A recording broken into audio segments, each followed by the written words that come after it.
So Mark Carney just negotiated a $1.3 trillion trade framework that gives Canada everything it wanted while making Donald Trump believe he won. The deal that was announced yesterday as a historic breakthrough in U.S.-Canada economic relations.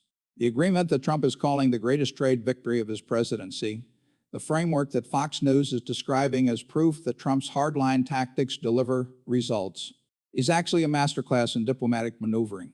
So sophisticated that American negotiators didn't realize they had been outplayed until the ink was dry and the markets had already priced in the Canadian advantages. According to sources with direct access to negotiation transcripts, officials from both delegations who provided detailed accounts of what actually transpired across 9 days of intensive talks. Carney structured the agreement in a way that gives Trump the political theater he needs for domestic consumption while embedding structural mechanisms that shift $1.3 trillion in economic leverage toward Canadian interests over the next decade. The tariffs Trump threatened are gone. The market access concessions Canada was supposed to make never materialized. And the regulatory frameworks that were supposed to constrain Canadian economic sovereignty were replaced with provisions that actually expand Canada's ability to operate independently of American pressure. Warren Buffett, who spent 3 hours reviewing the 247-page agreement with trade policy specialists and former Commerce Department officials, released a statement that reframed what the media was celebrating as a triumph of Trump's negotiating prowess.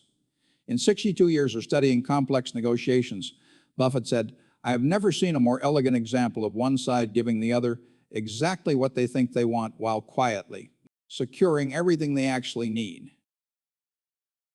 Carney let Trump have the press conference. In exchange, Canada got the next decade of economic positioning. That's a strategic victory disguised as a compromise.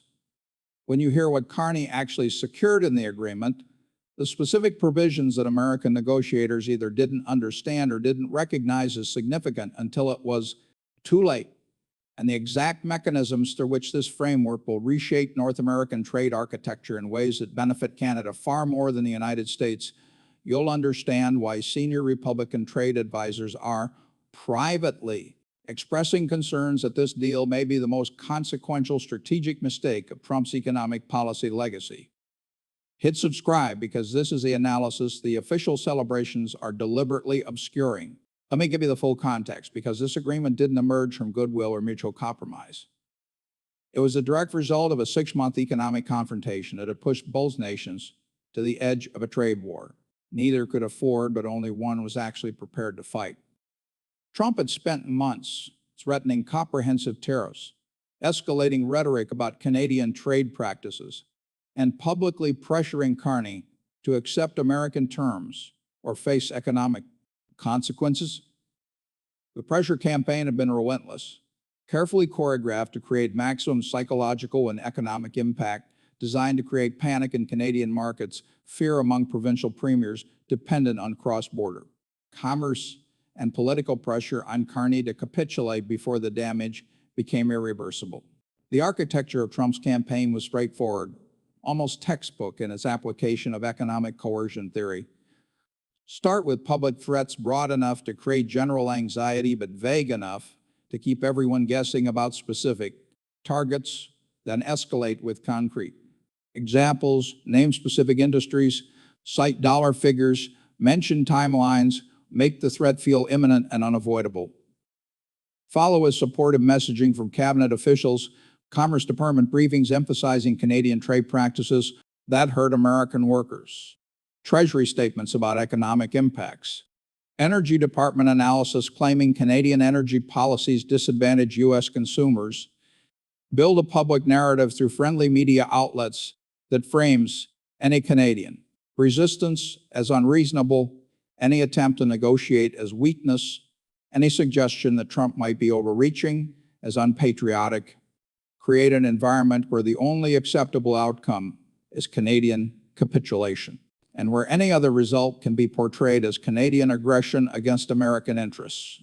The strategy appeared to be working through early autumn.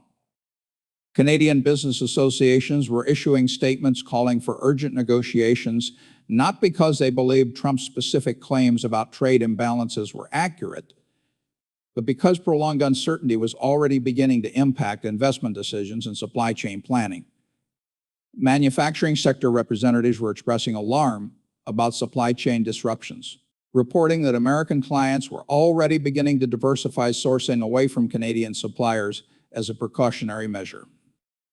The Canadian dollar had weakened against the greenback by 6.3% over 8 weeks. The decline that economists attributed primarily to trade war uncertainty rather than underlying economic fundamentals. Energy stocks tied to cross-border pipeline operations were declining as investors priced in regulatory risk and potential access restrictions. Agricultural exporters who depend on American market access for 70% of their production were lobbying Ottawa to find a resolution, warning that planting season decisions for the following year required certainty about market access that didn't currently exist. Provincial premiers, particularly those leading manufacturing-heavy provinces like Ontario or energy-dependent regions like Alberta, were making increasingly public statements calling for federal action to resolve the crisis. Their concerns were politically legitimate. Provincial economies bore the direct impact of cross-border trade disruptions. Manufacturing job losses would show up in provincial employment statistics. Energy sector uncertainty would reduce provincial royalty revenues. Agricultural market access problems would devastate rural constituencies that premiers needed for electoral survival. The political pressure on Carney from within Canada, the federal system was real, growing, and exactly what Trump's strategy was designed to create.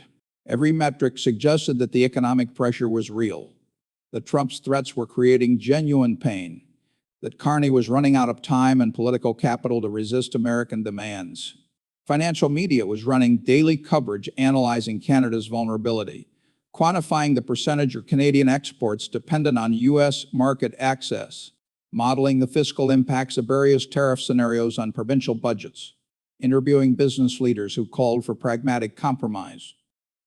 The narrative that dominated coverage, both in Canada and internationally, was that Canada was in an impossible position, economically dependent on a much larger neighbor who was willing to weaponize that dependence for political gain, and that Carney's options were limited to either accepting unfavorable terms or watching the Canadian economy slide into recession, triggered by trade war escalation.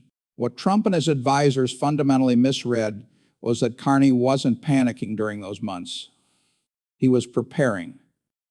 According to officials who participated in strategy sessions at the Privy Council office throughout the summer and fall, insiders who described a planning process that was methodical to the point of being clinical, Carney had assembled a team of former international trade negotiators, constitutional lawyers specializing in federal provincial jurisdiction, energy market economists, and supply chain specialists, and given them a directive that would define the entire negotiation strategy.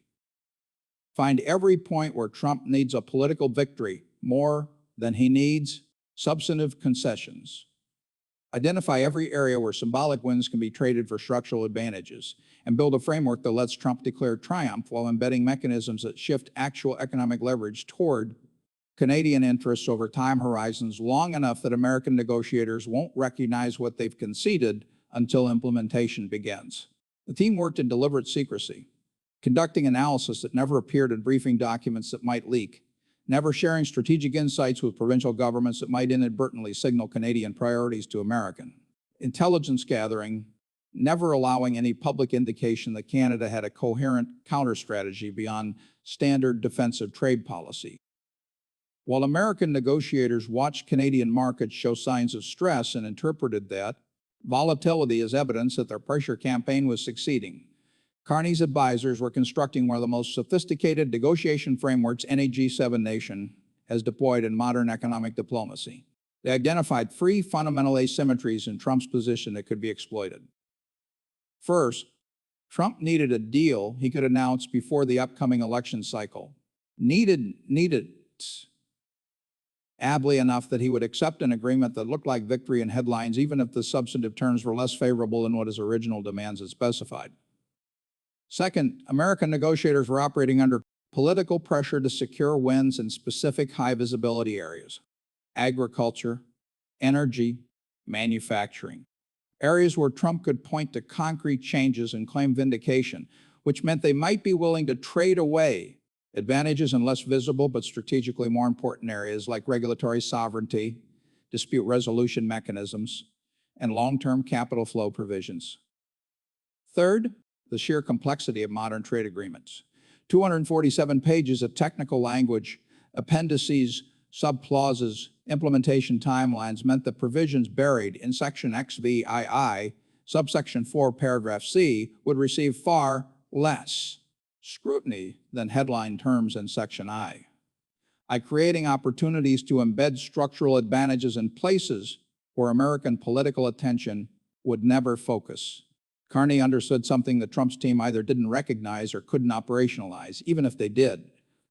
Modern trade agreements aren't won or lost based on headline tariff rates. They're won or lost based on the technical mechanisms that govern how disputes are resolved, how regulations are harmonized, how capital flows are structured, how long-term implementation unfolds. Get those mechanisms right.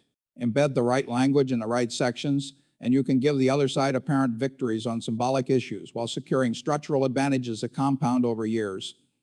That was the strategy. Let Trump have his press conference. Make sure Canada gets the next decade. The negotiations began in early December.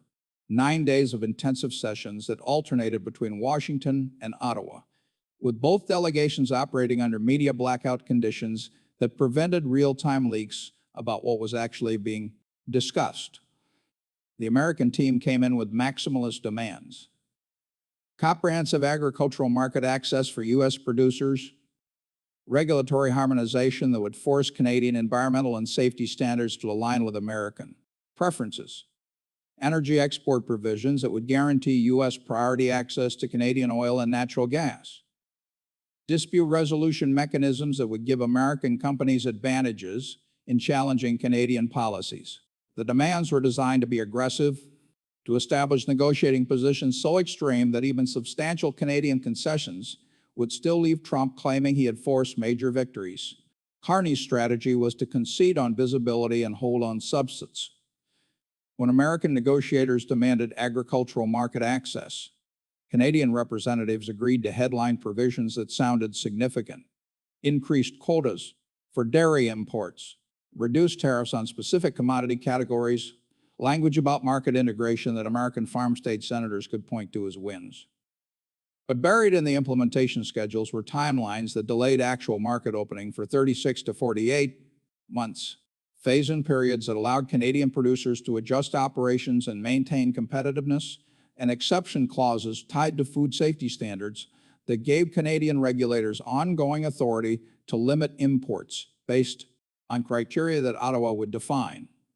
The Americans got the press release, Canada got the operational control. When the U.S. team pushed for energy export guarantees, Carney's negotiators agreed to provisions affirming Canada's commitment to reliable energy partnership and language about priority consideration for American energy security needs. But the actual contractual terms included clauses specifying that export decisions would remain subject to Canadian national interest determinations, that pricing would be set by market mechanisms rather than political agreements, and that future governments retained authority to modify export policies based on domestic energy requirements and climate commitments. Trump could announce that Canada had agreed to prioritize American energy access. Canadian energy ministers retained full sovereignty over actual export decisions. When American negotiators insisted on regulatory harmonization, Canadian representatives agreed to establish joint working groups, mutual recognition frameworks, and coordination mechanisms that sounded like Canada was accepting American regulatory standards. But the technical language specified that harmonization would be voluntary rather than mandatory, that Canadian regulators retain final authority over domestic standards, and that any regulatory changes would require approval through Canada's existing federal-provincial consultation processes, a mechanism that effectively gave any single province veto power over harmonization that threatened local economic interests. The most consequential provisions, the ones that will reshape North American trade architecture over the next decade in ways that favor Canadian interests, were embedded in sections of the agreement that received almost no attention during the final negotiation sessions because they appeared to be technical administrative details rather than substantive policy commitments. Section XYI established a bilateral trade council with authority to adjudicate disputes and interpret agreement provisions. The American team agreed to it because it sounded like standard diplomatic machinery. What they missed was subsection 4, which specified that council decisions would be binding unless both parties agreed to set them aside, meaning Canada could use council interpretations to lock in favorable rulings that the U.S. would need Canadian consent to reverse. Section X created mechanisms for reviewing and updating the agreement based on changing economic conditions. American negotiators saw it as boilerplate flexibility language.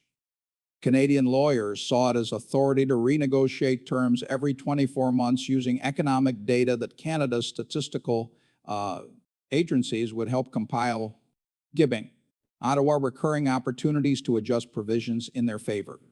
Section XXII established frameworks for capital flow coordination and cross-border investment protections. The Americans focused on provisions that appeared to protect U.S. investors in Canadian markets. What they didn't fully process were the reciprocal provisions that actually gave Canadian investors and Canadian pension funds stronger legal protections in U.S. markets than American investors received in Canada.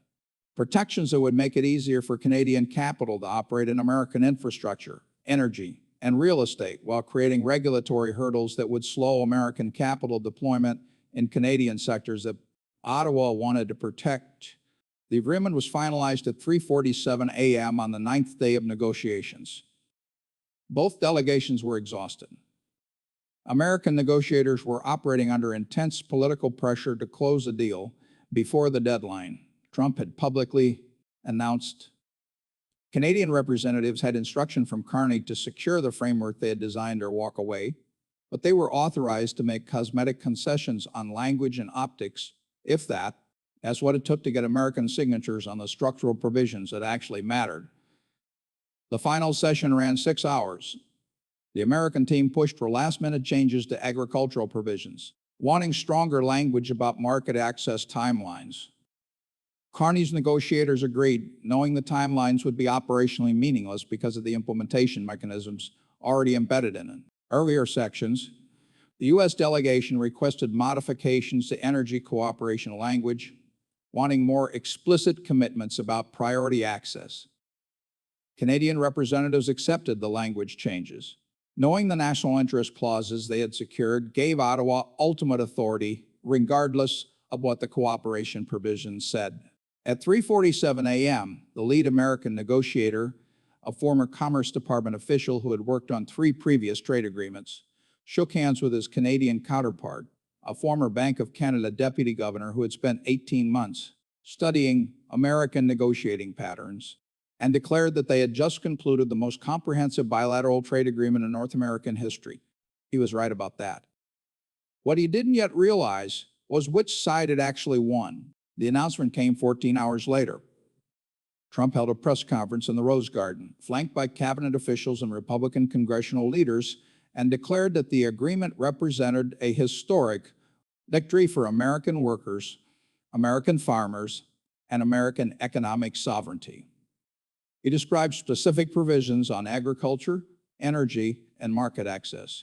He quoted numbers about increased U.S. exports and expanded American business opportunities.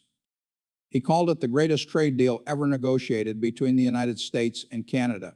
The coverage was universally positive across conservative media. Fox News ran segments calling it vindication of Trump's hardline approach. Wall Street Journal editorial page praised the agreement as evidence that tough negotiations deliver results. Republican senators from farm states issued statements celebrating the agricultural provisions. In Ottawa, Carney held his own press conference 6 hours after Trump's announcement. His tone was measured, careful, the studied neutrality of a central banker describing a technical arrangement rather than a political triumph. He acknowledged that the negotiations had been difficult. He noted that both sides had made concessions. He emphasized that the agreement protected Canadian sovereignty while creating frameworks for continued economic cooperation. He pointed to provisions that maintained Canadian regulatory authority, protected key industries, and preserved federal provincial jurisdiction over trade implementation. He didn't claim victory. He didn't need to. Canadian trade lawyers and economic policy specialists who actually read the 247-page document were already beginning to recognize what Carney had secured. The first detailed analysis appeared 36 hours after the signing. A former Canadian trade negotiator who had worked on NAFTA published a 4,800-word breakdown of the agreement's technical provisions in the Globe and Mail. The analysis documented, section by section, how the headline concessions Canada appeared to make were undermined by implementation mechanisms, exception clauses, and dispute resolution procedures that preserved Canadian control. It showed how provisions that American negotiators had celebrated as victories were actually structured in ways that gave Canada operational advantages. It explained how the bilateral Trade Council provisions created asymmetric authority that so favored Canadian interests in future disputes. The article concluded with an assessment that would prove prescient. This agreement gives President Trump everything he needs for a victory press conference. It gives Canada everything it needs for the next decade of economic policy autonomy. Future historians will study this negotiation as a case study in how sophisticated diplomacy defeats aggressive posturing. Warren Buffett's statement appeared the following morning. Time for maximum impact during East Coast market hours. He had spent 3 hours reviewing the full agreement text with specialists who understood both trade law and economic implementation mechanisms. His verdict was clinical and devastating. In 62 years of studying complex negotiations, Buffett wrote, "I have never seen a more elegant example of one side giving the other exactly what they think they want, while quietly securing everything they actually need." The provisions President Trump is celebrating, agricultural market access, energy cooperation, regulatory coordination, contain implementation language that renders them largely symbolic. The provisions Prime Minister Carney secured, dispute resolution authority, regulatory sovereignty, capital flow protections, create structural advantages that will compound over years. Carney let Trump have the press conference. In exchange, Canada got the next decade of economic positioning. That's not a deal. That's a strategic victory disguised as a compromise, and American negotiators won't fully understand what they conceded until they try to implement these provisions and discover that the mechanisms don't work the way they thought they did. The market response to Buffett's analysis was immediate and unambiguous. Investors who understood trade implementation mechanisms began repricing Canadian assets based on the recognition that the agreement actually strengthened rather than weakened Canada's economic position. The Canadian dollar strengthened 2.3% against the greenback in 48 hours. Canadian bank stocks, which had declined during the months of trade uncertainty, rallied an average of 4.7%. As institutional investors recognized that the regulatory sovereignty provisions Carney secured would protect Canadian financial institutions from American competitive pressure. Energy sector stocks tied to cross-border pipeline operations reversed their earlier declines as analysts realized the agreement's energy provisions actually gave Canadian producers more flexibility than they had before negotiations began. And Canadian pension funds, which managed $2.8 trillion in global assets, began implementing strategies to capitalize on the investment protection provisions that gave them advantages in U.S. markets. The cascading recognition of what Carney had actually accomplished spread through policy and financial circles over the following weeks, creating a growing consensus among specialists who studied the agreement's technical details that Canada had secured a strategic victory of historic proportions. Former U.S. trade representatives who had negotiated agreements during previous administrations began publishing analyses expressing concerns about provisions they characterized as unusually favorable to Canadian interests. Republican senators who had initially celebrated the deal started receiving briefings from trade law experts explaining that the agricultural market access provisions contained implementation timelines and exception clauses that would prevent the market opening Trump had promised. American energy industry associations began raising questions about whether the cooperation frameworks actually guaranteed U.S. priority access or simply created consultation mechanisms that gave Canada discretion over export decisions. Inside the White House, according to officials who described the atmosphere in economic policy meetings during the weeks following the signing, there was growing awareness that something had gone wrong, that the agreement wasn't delivering the advantages they had expected, that Canadian negotiators had somehow structured provisions in ways that weren't apparent during the final negotiation sessions. Treasury Department lawyers conducting detailed implementation reviews discovered dispute resolution mechanisms that appeared to give the Bilateral Trade Council more authority than American negotiators had realized. Commerce Department officials trying to operationalize the regulatory harmonization provisions found that the language required Canadian consent for changes that the U.S. team thought they could impose unilaterally. Energy Department analysts modeling the impact of export cooperation frameworks concluded that the provisions actually restricted American leverage over Canadian energy policy rather than expanding it.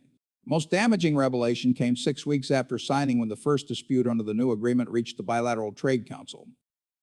A U.S. agricultural exporter challenged Canadian food safety standards that were limiting market access for a specific commodity category, access that the exporter believed the agreement had guaranteed. The Council reviewed the challenge under the dispute resolution procedures embedded in Section XVII. The ruling, issued after a 22-day review process, determined that Canadian food safety regulations fell under the national interest exception clauses, and that the implementation timeline for agricultural market opening hadn't yet reached the phase where the Canadian standards could be challenged. The exporter lost. American agriculture industry associations were shocked. They've been told the agreement guaranteed market access. The fine print said something different. The ruling established a precedent that would reshape how the entire agreement functioned. Whenever American businesses or government agencies tried to use provisions they thought gave them advantages, Canadian lawyers would invoke implementation timelines, exception clauses, national interest determinations, or dispute resolution procedures to block or delay the American claims. The Bilateral Trade Council, which American negotiators had viewed as administrative machinery, became the mechanism through which Canada systematically interpreted every ambiguous provision in ways that favored Canadian interests. And the binding nature of Council decisions, the provision that required both parties to agree before setting aside a ruling, meant that Canada could lock in favorable interpretations that the U.S. couldn't reverse without Canadian consent. Warren Buffett's follow-up statement, released 3 months after the agreement took effect, captured the enduring consequence with characteristic precision. Markets eventually price in reality. Buffett wrote, "Regardless of what political rhetoric claims, the reality of this trade agreement is now clear. Canada secured structural advantages that will shape North American economic relationships for a decade. The United States secured a press conference. In 5 years, when historians assess this negotiation, they will point to it as the moment when sophisticated diplomatic strategy defeated aggressive posturing." Carney understood that Trump needed a political victory more than he needed substantive concessions. He gave Trump the headlines. In exchange, he got the mechanisms. That's what winning actually looks like in complex international negotiations, not the announcement, the implementation. The question that now consumes analysis and policy circles, the question that Republican economic advisors are struggling to answer, is how this was allowed to happen. How did experienced American trade negotiators fail to recognize what Carney was building into the agreement? The answer appears to be a combination of political pressure, strategic sophistication, and fundamental misunderstanding of how modern trade frameworks actually function. Trump needed a deal before his self-imposed deadline. That pressure created incentives for his negotiators to accept terms that looked good enough for a victory announcement, without fully gaming out how those terms would operate during TUI implementation. Carney's team was operating without equivalent political pressure, which gave them freedom to hold out for the structural provisions they wanted, even if it meant making cosmetic concessions. On headline issues, more fundamentally, American negotiators appear to have approached the talks with assumptions about leverage and victory that were outdated for the complexity of modern trade relationships. They thought winning meant getting Canada to agree to American terms on high-visibility issues like agriculture and energy. Carney understood that winning meant controlling the mechanisms that would govern how those terms actually operated, the dispute resolution procedures, the implementation timelines, the exception clauses, the regulatory sovereignty provisions. American negotiators were playing checkers. Carney was playing chess, and by the time they realized the game was more complex than they had assumed. The agreement was signed and the mechanisms were already operating. The long-term consequences are now becoming visible in ways that extend far beyond the bilateral relationship. rippling through international trade policy discussions, strategic planning sessions in foreign capitals, and academic analysis of how middle powers can effectively negotiate with dominant economic partners. Other nations that are negotiating trade agreements with the United States are studying what Carney did with the kind of detailed attention that intelligence agencies dedicate to analyzing successful military operations. Trade ministry officials from European Union member states, Asian economic powers, and Latin American nations have requested copies of the full 247-page agreement text. Government economists are conducting section-by-section analysis identifying the specific provisions where Carney traded symbolic concessions for structural advantages. Legal teams are examining the dispute resolution language, the implementation timeline structures, the exception clause frameworks, looking for elements that could be adapted to their own negotiating context. The framework is becoming a template, not just theoretically, but in actual negotiating practice. Recent trade discussions between the European Union and the United States have included EU proposals for dispute resolution, mechanisms that mirror the bilateral trade council provisions Carney secured, language that gives the council binding authority unless both parties agree to set aside rulings. Japan's negotiating team in ongoing investment framework talks has introduced implementation timeline structures remarkably similar to those Canada embedded in agricultural market access provisions, timelines long enough to delay actual market opening while providing headline commitments that can be announced as agreements. South Korea's trade representatives have proposed exception clauses tied to national interest determinations that would give Seoul the same kind of policy flexibility Ottawa retained in energy export decisions. The pattern is unmistakable. Carney's negotiating strategy is being reverse engineered and operationalized by other nations who recognize that it works. The shift represents something more fundamental than just tactical borrowing of specific provisions. It represents a strategic reorientation in how middle powers approach economic negotiations with the United States, a move away from the traditional model of seeking substantive compromise on key issues toward a new model that prioritizes controlling implementation mechanisms, even if it means making cosmetic concessions on headline terms. The logic is straightforward and increasingly validated by Carney's success. American administrations, particularly those led by presidents who prioritize political theater over policy substance, need deals they can announce as victories. They need press conferences where they can claim they forced concessions. They need Fox News segments celebrating their toughness. Give them that. Let them have the headlines, the rhetoric, the appearance of dominance, but control the mechanisms that determine how the agreement actually operates. Embed the right language in the right sections. Structure implementation timelines that give you operational flexibility. Include exception clauses that preserve your sovereignty. Create dispute resolution procedures that work in your favor. And then watch as the agreement they celebrated as a triumph gradually reveals itself to be something quite different. The Carney Doctrine, as trade policy specialists in academic journals and think tank publications are beginning to call it, represents a fundamental shift in the game theory of asymmetric negotiations. Traditional analysis assumed that the economically dominant partner in a bilateral negotiation held inherent advantages, could credibly threaten more damage than it would receive, could extract concessions through raw leverage. Carney demonstrated that this assumption breaks down when the dominant partner's negotiators are operating under political constraints that create exploitable vulnerabilities. Trump needed a deal before his deadline. That need was a weakness. His negotiators couldn't walk away even if the terms weren't favorable, because failure to reach agreement would have been portrayed as Trump's failure. Carney's team operated without equivalent pressure, which gave them the freedom to hold out for the provisions they actually wanted, knowing that time pressure would eventually force American concessions disguised as Canadian compromises. The strategic insight is now spreading through foreign policy establishments globally.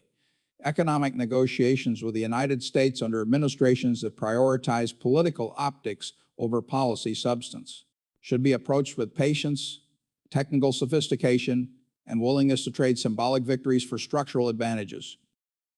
Wait out the pressure campaigns, absorb the public criticism, let markets price in worst-case scenarios, and then, when American political imperatives create urgency for a deal, any deal, use that urgency to secure implementation mechanisms that weren't available when negotiations began. The approach won't work in every context. It requires economic resilience sufficient to withstand sustained pressure. It requires negotiating teams with technical expertise to design sophisticated frameworks. It requires political leadership willing to endure criticism for refusing to capitulate quickly. But when those conditions exist, the Carney model offers a roadmap for how smaller powers can not just survive negotiations with larger partners, but actually win them. The $1.3 trillion figure that economists are now using to quantify the agreement's impact represents their estimate of the cumulative economic value that will flow through the frameworks, mechanisms, and provisions over the next decade. It's not money that changes hands in a single transaction. It's the aggregated advantage of controlling dispute resolution, maintaining regulatory sovereignty, securing favorable capital flow protections, and embedding mechanisms that shift incremental leverage toward Canadian interests across thousands of individual implementation decisions. Compound those incremental advantages over 10 years across multiple sectors, and the total economic positioning shift reaches $1.3 trillion in present value terms. Trump got his press conference. Carney got the decade. And American credibility as a negotiating partner has been damaged in ways that will persist long after this administration, because every foreign government that watched this unfold learned the same lesson. Trump's need for political victories creates exploitable vulnerabilities. His negotiators can be outmaneuvered if you're patient enough and sophisticated enough, and the agreements he celebrates as triumphs may actually be strategic defeats disguised as compromise. That's not just a loss. That's a template for future losses. And Carney didn't just write the template, he proved it works.